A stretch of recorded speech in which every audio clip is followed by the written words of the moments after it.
Assalamualaikum dan hai. So hari ini kita akan mempelajari matematik tambahan tingkatan 5 iaitu bab 6 fungsi trigonometri. Tapi dalam video kali ini kita akan fokus untuk subtopik 6.1 iaitu sudut positif dan sudut negatif dan juga 6.2 nisbah trigonometri bagi sebarang sudut. Alright, so sekarang kita akan pergi kepada subtopik 6.1 dulu iaitu sudut positif dan sudut negatif.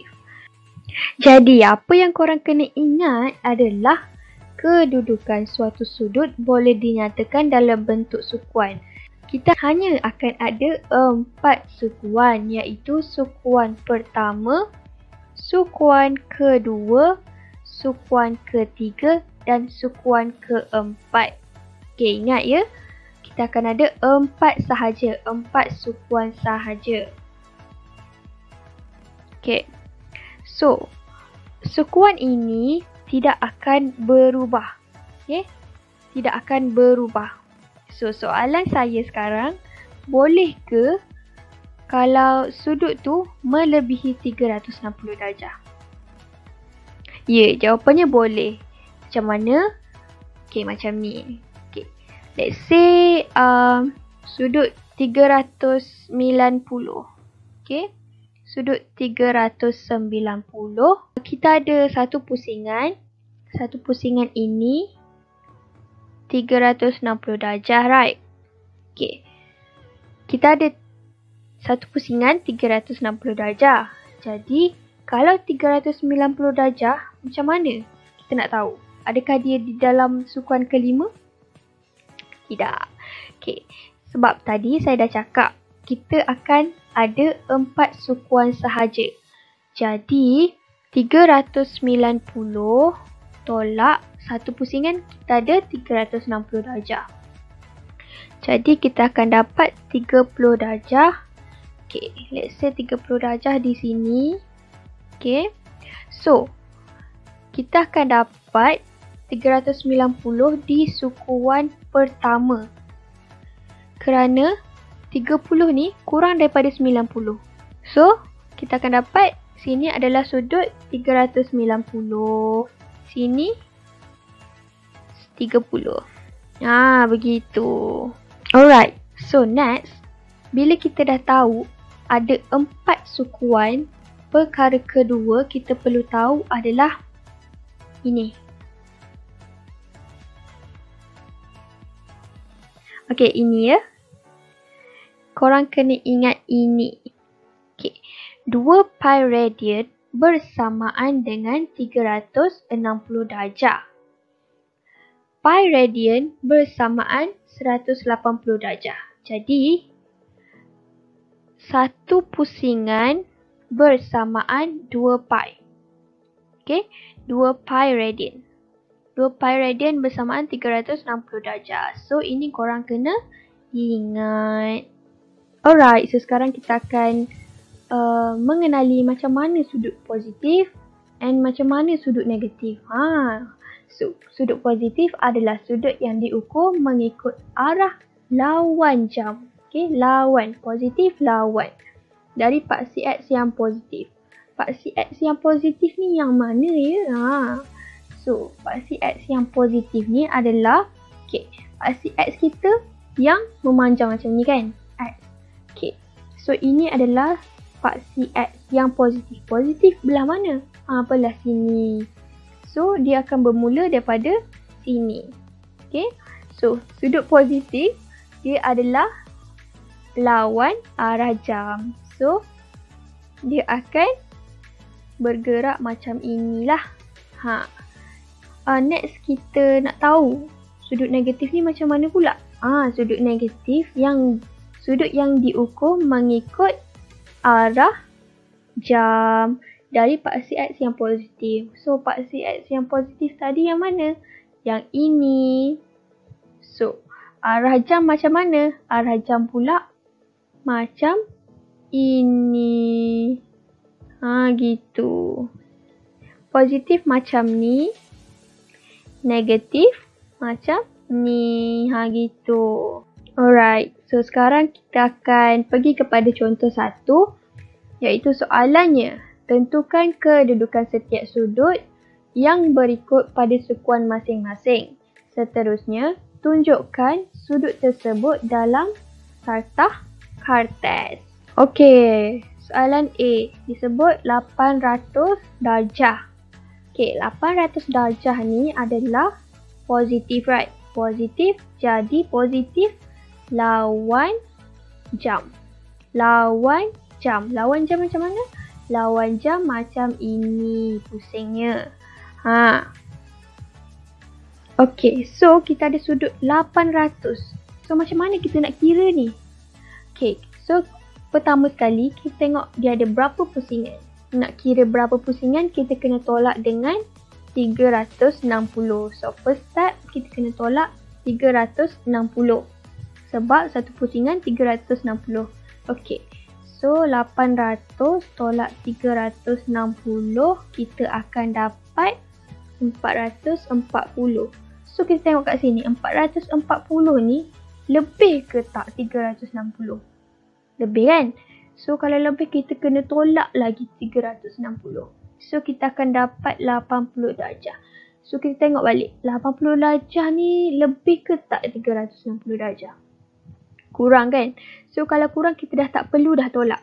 Okay, so macam mana kita nak lukis dekat sartah kartes ni? Okay, so kita tengok. Kita tengok kat sini ada satu 360. Ada dua 360. And then, sudut yang terakhirnya 80. So kita akan ada satu pusingan, dua pusingan, and then 80 darjah. Okay, 80 darjah agak-agak macam dekat sini lah. Okay, 80. Sini 80 darjah. Okay, so kita ada dua pusingan. Jadi, gambarnya akan jadi macam ni lah. Satu pusingan, dua pusingan, 80. Macam tu. So, dekat sini, kita ada 800 degree. Macam tu. Okey, so sekarang kita akan pergi kepada soalan kedua. Iaitu, kita ada B negatif 4 radian. Negatif. Kita tengok balik. Arah jam. Arah jam macam mana Arah jam dari bawah ke atas. Gitu. Okey. So, kita ada kat sini radian. So, tadi kita dah belajar kan? Kita ada pi radian bersamaan 180 darjah. Jadi, macam mana kita nak tukar negatif 4 radian ni kepada darjah?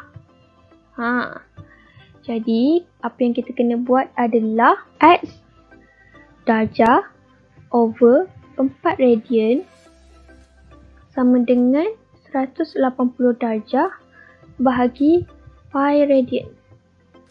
Okay. So, kita pindah-pindah, kita akan dapat X sama dengan 229.15 darjah. Alright, so kita tengok kat sini sudutnya adalah 229.15 kan?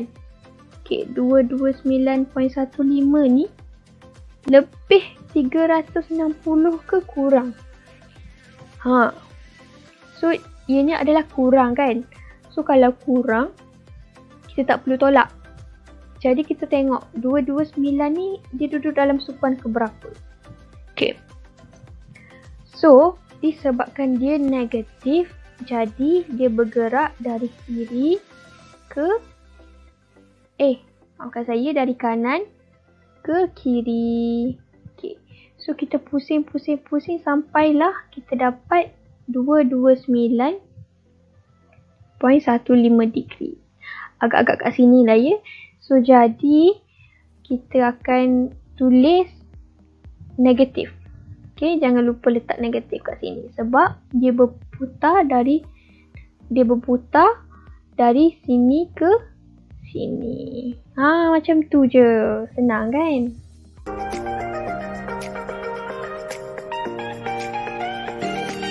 Alright, so now let's move to 6.2 ni sebab trigonometry bagi sebarang sudut.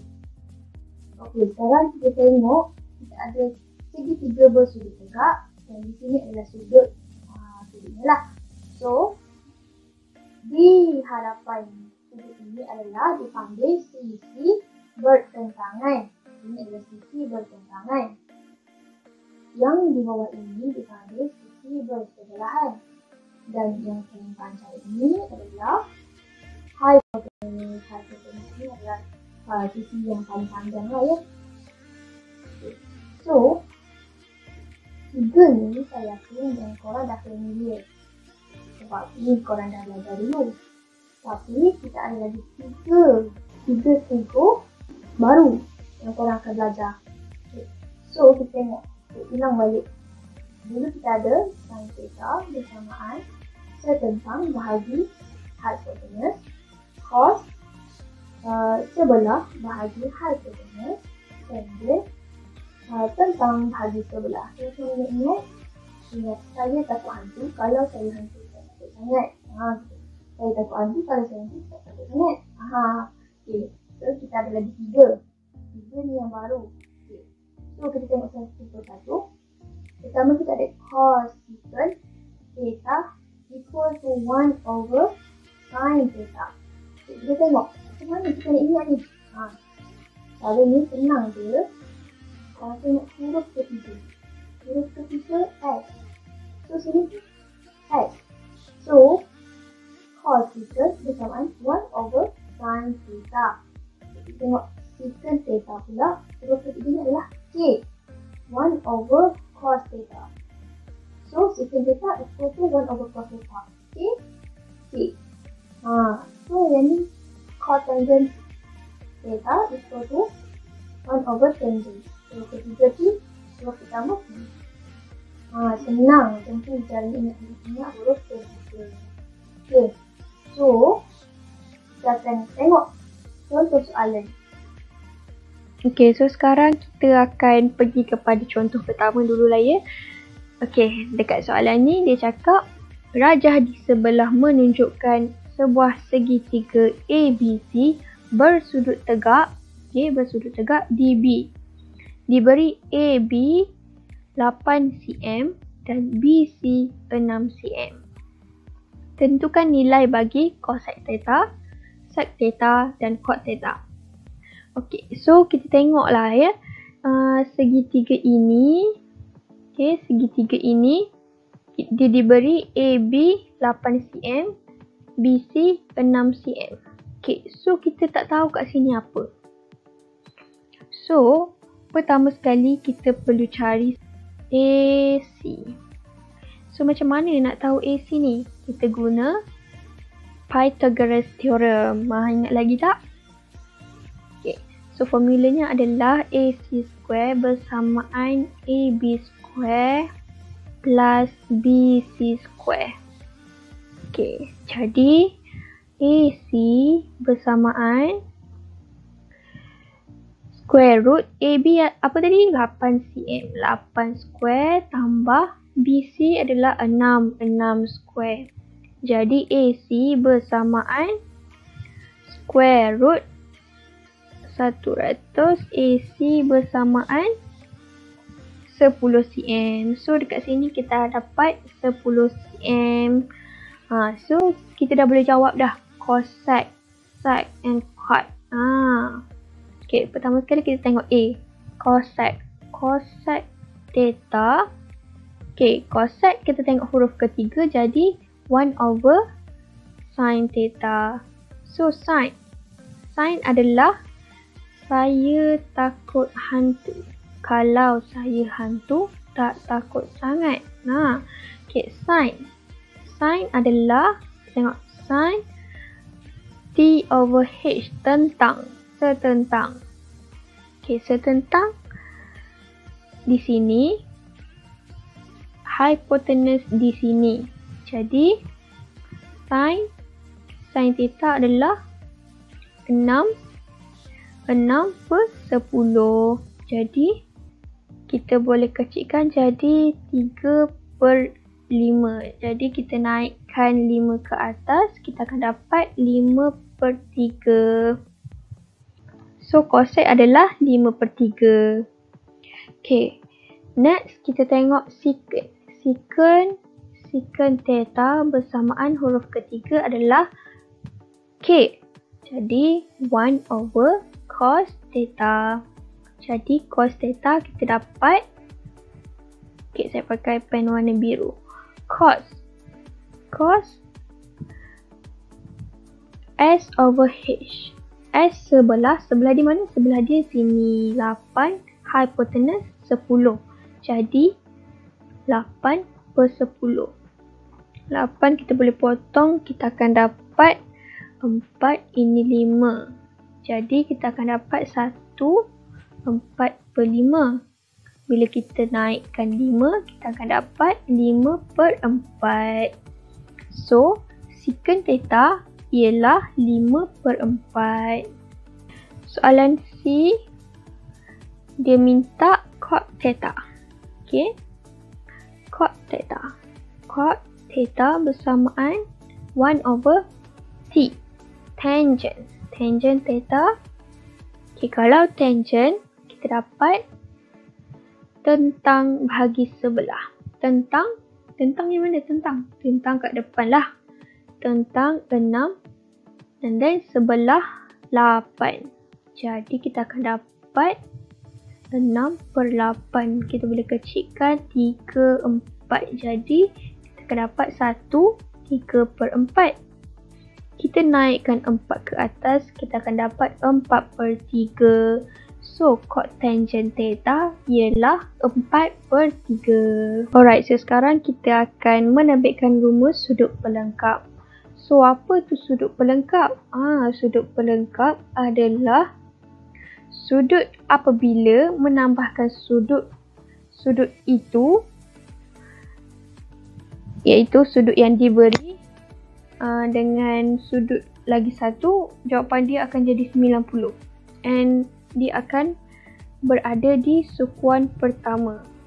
Okay, so kenapa? Sebab sudutnya 90. So mestilah di sukuan pertama. Okay. Contohnya sudut pelengkap 60 darjah adalah 30. Kenapa? Sebab 60 tambah 30 akan dapat 90. Macam tu. Okay, contoh kedua saya bagi sudut 70. So, sudut 70, sudut pelengkapnya adalah 20 darjah. Kenapa? 70 tambah 20 akan dapat 90. Okay, so secara ringkasnya, sudut pelengkap adalah hasil tambah dua sudut. Okay, hasil tambah dua sudut yang tirus, yang jawapannya mesti 90 darjah. Hasil tambah dua sudut mesti 90 darjah. Macam tu. So, rumus ni takkan diberi dalam exam. So, nak tak nak memang kena hafal. Okay. Alright, sekarang kita akan tengok contoh 2. Iaitu soalannya berbunyi, diberi bahawa sin 77 sama dengan 0.9744 dan cos 77 darjah sama dengan 0.225. So, soalannya cari nilai bagi setiap yang berikut. A. Cos 13 theta, cosec B. Cosec 13 theta dan C. Cot 13 theta. So, kita tengok kat sini diberi 77 tapi soalan nak 13. Macam mana ni? Okay. Tengok 77 tambah 13 kita dapat 90. So, tadi kita dah belajar kan? Apabila dua sudut tirus yang ditambah dapat 90, bermakna ini adalah sudut pelengkap. So, kita tengok 13 adalah sudut pelengkap bagi 77. Okay, ingat balik formula tadi. Kita dapat cos theta sama dengan sin 90 degree tolak theta. Okay. Okay, so cos theta kita dapat 13 kan? Okay. Cos 13 sama dengan sin 90 darjah tolak 13 darjah. Kita dapat cos 13 darjah sama dengan sin 90 tolak 13. Kita akan dapat 77 darjah. So dekat soalan ni dah diberi sin 77 sama dengan 0.9744. Jadi cos 13 darjah sama dengan 0.9744. So ini adalah jawapannya. Okay, so kita tengok soalan B. Soalan B cakap cosine 13 theta. Cosine, kita tengok huruf ketiga adalah sec. S. Cosine S. S jadi 1 over sin 13. Okay, sin 13 tadi ada ke? Tak ada. So macam mana kita nak cari? Kita back to formula tadi. Untuk daripada slide awal tadi, kita dapat macam mana? Saya bahagikan siap-siap. Okay, kita dapat formulanya.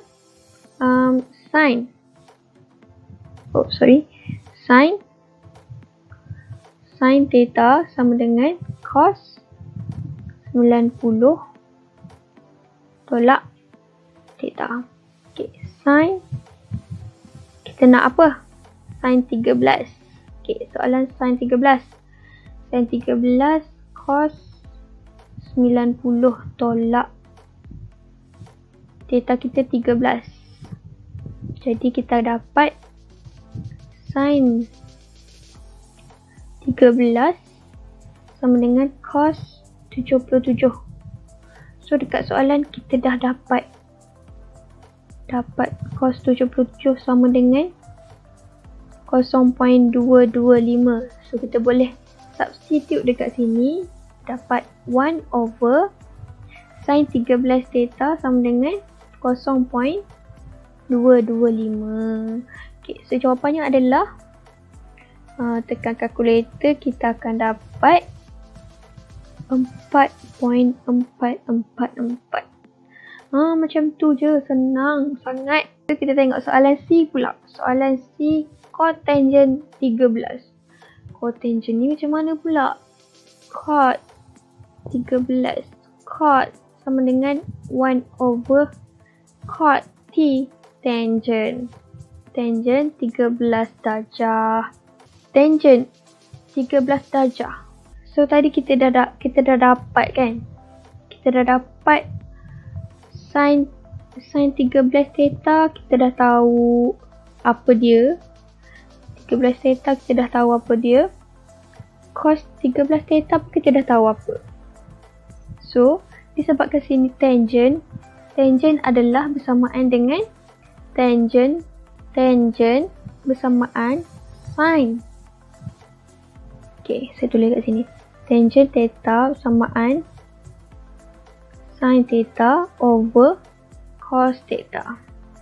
Jadi, bila tangent 13, jadi sini sin 13 over cos 13. Okay, so kita just substitute sahaja value ni. Sin 13 tadi kita dah dapat dah. Sin 13 0.225. Cos 13 tadi kita dah dapat dah. 0.9744. Jadi kita kira kita dapat 4.331. So macam ni je jawapannya. Senang je. Okay, so itu sahaja. Thank you for watching.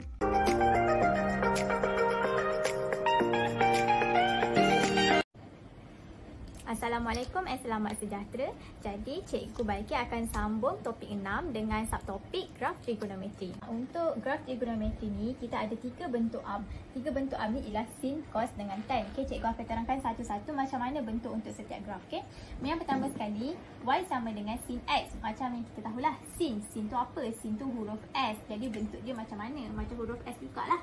Macam ini huruf S dan dia akan berakhir dengan 2 pi. tengah-tengah antara ni mestilah pi. Okey, dan dekat sini labelnya ialah 1. Yang ini -1. Okey, simple je lah. Dan untuk yang graf kedua, y sama dengan cos x. Cos x ni orang kata macam ni bentuknya. Ada orang kata macam bentuk mangkuk. Ada orang kata macam orang tengah senyum. Okey, tak kisahlah mana-mana pun boleh, ikut fahaman sendirilah. Okey, jadi sama juga dia akan berakhir dengan 2 pi. Dekat tengah-tengah ni mesti pi. Okey, jangan lupa labelkan paksi y 1 dan ini -1. Okey, yang ketiga, graf ketiga kita dia agak special sikit sebab bentuk dia agak berlainan kerana dia tidak bersentuhan dengan apa yang kita panggil sebagai garisan asintut. Garisan asintut tu apa? Okey, dia ialah macam untuk pembahagian kuadran. Okey, nak gambar kita sampai tak ada kuadran. Dia sama juga macam dia mesti berakhir dengan 2 pi. Tengah-tengah ni mestilah pi. Okey, dekat sini nilainya pi/2 dan dekat sini nilainya 3/2. Okey, apa yang cikgu cakap graf tangent ni special? Graf tan ni sebab dia tidak akan bersentuhan dengan garisan asintut yang cikgu lukis ni. Okey, macam mana graf dia? Dia akan bermula daripada atas, daripada kosong macam ni, tapi dia tidak akan bersentuhan sama sekali. Okey, dan bermula daripada graf kedua macam ni. Dia lalu kat sini tapi dia tidak akan bersentuhan. Okey, sama juga kat sini tapi tidak akan bersentuhan. Okey. Cikgu dah sediakan satu soalan kat sini. Y sama dengan 2 sin 2x untuk x antara 0 sampai 2 pi. Okey, pertama sekali macam mana kita nak mulakan lukis graf? Pertama sekali kita kena tengok graf kita ni bentuk armnya apa? Bentuk arm kat sini kita tahu sin. Macam cikgu cakap tadi, bentuk sin mestilah berbentuk S macam ni. Okey, cikgu cakap tadi ini pertama sekali kita tengok bentuk. Okey, ni step pertama. Step kedua kita tengok. Okey, 2x ni mestilah dia ada kena mengena dengan paksi x. Apa maksud 2x ni? 2 dekat sini bermaksud kitaran. Kitaran dekat sini maksudnya x dekat sini s, bentuk s ni mestilah 2 kali. Macam ini. Okey, tak cukup pula, so tak makanlah. Okey, bila kita dah cukupkan 2 kitaran, barulah kita boleh label. Mesti berakhir dengan 2 pi. Dekat sini mestilah pi. Ni pi/2 dan dekat sini 3 pi/2. Okey, lepas tu step ketiga kita tengok dekat mana? Step ketiga dekat sini. Step ketiga ni hanyalah bermaksud nilai y dekat paksi y. Okey, bila dia kata 2, kat sini 2 lah. Bila atas 2, bawah mestilah -2. Okey, graf kita dah siap ke? Belum. Kita kena tengok soalan minta untuk x antaranya x antara 0 sampai 2 pi. Bila kita tengok oh dekat sini sama dengan dekat sini, barulah kita dapat pastikan okey graf kita dah siap. Tapi kadang-kadang soalan tak minta sampai 2 pi. Kadang-kadang soalan kan dia minta x antara 0 sampai 3 pi/2. Jadi bila kita tahu 3 pi/2 tempat duduk dia dekat sini. Bila kita tinggalkan jawapan macam ni salah. Apa yang kita kena buat? Kita kena padam jawapan selepas 3 pi/2. Bila dah padam, jangan lupa untuk labelkan semula paksi x. Okey, ini jawapan terakhir kalau soalan minta macam ni. Okey, cikgu ubah sikit bentuk soalan. Kalau soalan minta y sama dengan negatif 2 sin 2x. Okey, betul dah ni. Tapi dia bermula dengan negatif. Apa yang kita kena buat? Dia bermula dengan negatif 2. Bila dia kata bermula dengan negatif 2, dia mestilah bermula graf ni daripada bawah. Jadi apa yang kita kena buat? Anggap paksi x ni sebagai cermin. Apa maksud cikgu anggap dia sebagai cermin? Kita kena terbalikkan graf kita macam ni. Jadi apa yang dekat atas kita bawa turun bawah, apa yang dekat bawah kita naikkan. Okey, kita balik semula graf kita macam ni, yang ni macam ni. Okey, jadi jawapan asalnya kena padamlah. Okey, jadi jawapan terakhir kita macam ni lah kalau soalannya bermula daripada negatif. Okey, cikgu ubah lagi soalan. Kalau soalan minta macam ni pula, 2 sin 2x tambah 3. Allah, apa pula tambah 3 ni? Okey, tambah 3 ni merupakan sebenarnya ialah tambah 3 ni merupakan suatu anjakan. Anjakan dekat mana? Anjakan untuk paksi y. Okey, anjakan paksi y. Anjakan paksi y. Okey, apa yang cikgu maksudkan dengan anjakan? Bila dia kata tambah 3, semua nilai dekat sini kita kena tambahkan dengan 3. Jadi 2 tambah 3, kita gantikan ni sebagai 5. Okey, 0 tambah 3 sebagai 3. Dan negatif 2 tambah 3 sama dengan 1. Jadi kat mana tempat duduk kosong? Mestilah dekat bawah.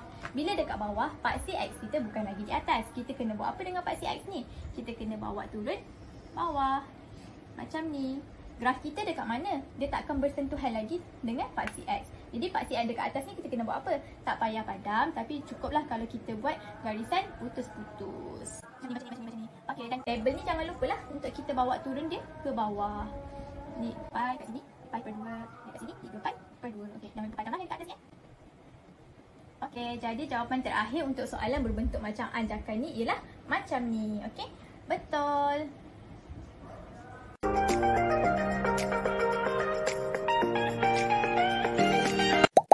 Assalamualaikum dan hai, hari ini kita akan sambung 6.4 identiti asas.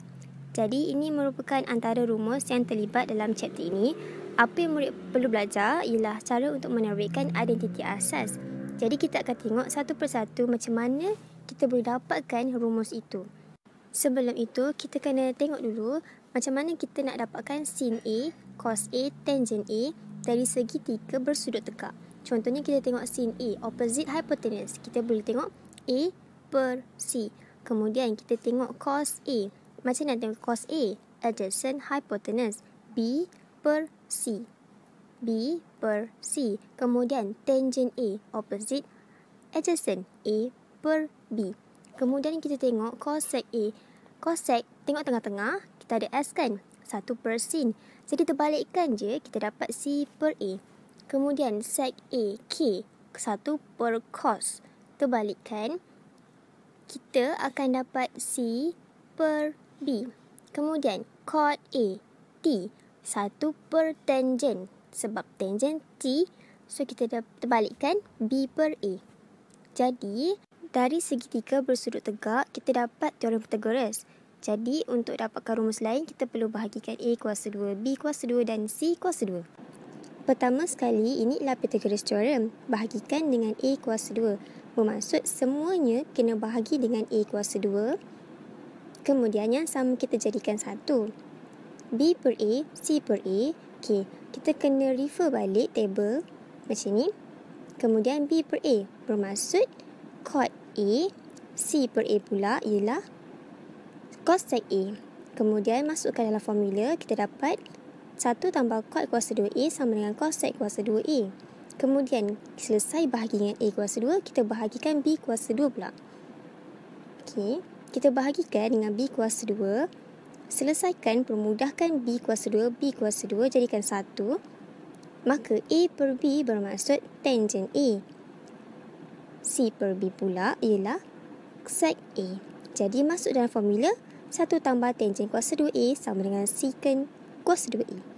Kemudian akhir sekali ialah bahagi dengan C kuasa 2. Samakan dan pemudahkan jadi 1. A per C bermaksud sin A dan B per C bermaksud cos A.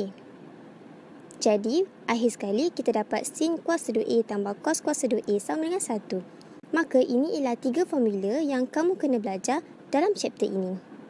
Okey, jom buat soalan. Yang pertama sekali kita ada cos kuasa 2 80 degree tambah sin kuasa 2 80 degree. Maaf, tertinggal degree kat situ. Okey, jadi perhatikan bentuknya sama dengan formula kita belajar tadi. Jadi tengok sin kuasa 2. Perhatikan kat situ pun kuasa 2, kuasa 2. Jadi degree-nya sama. A, yang ni pula 80 degree, 80 degree. Jadi bila kita tengok semua bentuk sama dengan formula tadi, maka kita dapat jadikan nilainya ialah 1. Okey, selesai soalan itu, kita tengok soalan B pula. Kita ada secant kuasa 2 173 tolak tangent kuasa 2 173. Jadi, formula lain yang kita belajar tadi ialah, contoh kita ada 1 tambah tangent kuasa 2A sama dengan secant kuasa 2A. Jadi, mula-mula sekali apa yang awak patut buat ialah, kita masukkan dulu nilai A dengan 173 degree. Jadi nanti kat sini awak akan dapat 1 tambah tangent kuasa 2 173 sama dengan secant kuasa 2 173. Kemudian selesaikan ikut macam soalan. Jadi kita susun secant 173. Oh, salah, minta maaf. Jadi betulkan balik. Okey. So, jawapannya secant kuasa 2 173 degree tolak tangent kuasa 2 173 degree sama dengan 1. Sebab kita dah dapat samakan dengan equation yang atas tu, jadi kita dapat nilainya 1.